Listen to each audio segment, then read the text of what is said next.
হলো। ফুলগুলো খুব সুন্দর না? আমার তো বেশ ভালো লেগেছে।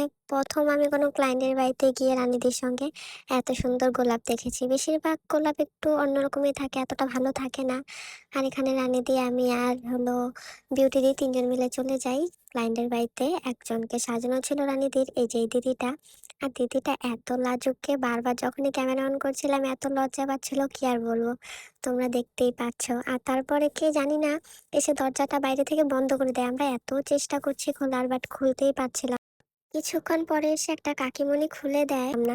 তার মধ্যে আমি আর জ্যোতি একটু বাইরে গেছি। তারপর ঘরে আসতেই দেখি এই মিষ্টি বাচ্চাটা আসে। দেখতে এতটা মিষ্টি ছিল কি আর বলবো। ওর হাসিটা এত সুন্দর ছিল। ও যখন একটু আমার সামনে আসে, বারবার আমি ক্যামেরা ধরি আর মুচকি মুচকি হাসছিল। তারপর ওকে বসে আমি ওর নাম, ওর বাবার নাম, সবার নাম জিজ্ঞাসা করছিলাম আর ও লজ্জা পেয়ে পেয়ে বলছিল। আর এখানে আমাদের যে ব্রাইড ছিল, সে এত বড় একটা মোটু কানে, কি আর বলবো, মোটুকটা প্রচুর বড় ছিল। মাথায় দেওয়ার পর মনে হচ্ছে একটা পাহাড় লাগিয়ে দেওয়া হয়েছে মাথায়। তারপর রানীদের যে কেরামতি করে এটার সঙ্গে, এটাকে কেটে ছোট মোটো করে অনেক এটার সঙ্গে, মানে এটার পিছনে পড়ে যায়। অনেকটা টাইম নিয়ে এটাকে কাটাকাটি করে তারপর আবার এটাকে জয়েন করে। দেখতেই পারবে রানীদের ব্লগে বা রানীদের ভিডিওতে, তোমরা দেখতে পারবে। তার জন্য রানীদিকে ফলো করো কিন্তু তোমরা।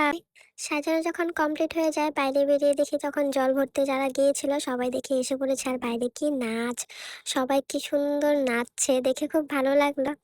তারপরেই আমরা আবার বেরিয়ে পড়ি বাড়ির জন্য, কারণ অনেকটা রাত হয়ে যায়। রাত হয়নি আজকে তেমন একটা, তাড়াতাড়ি আমরা চলে আসি। আর তারপর বাড়িতে এসে দেখি আমার একটা বোন বসেছিল, সে বলছিল তাকে একটু সাজিয়ে দেওয়ার জন্য। সেও কোনো বিয়ে বাড়ি যাবে তাদের ওখানে, তো তাকে একটু সাজিয়ে দিয়েছিলাম।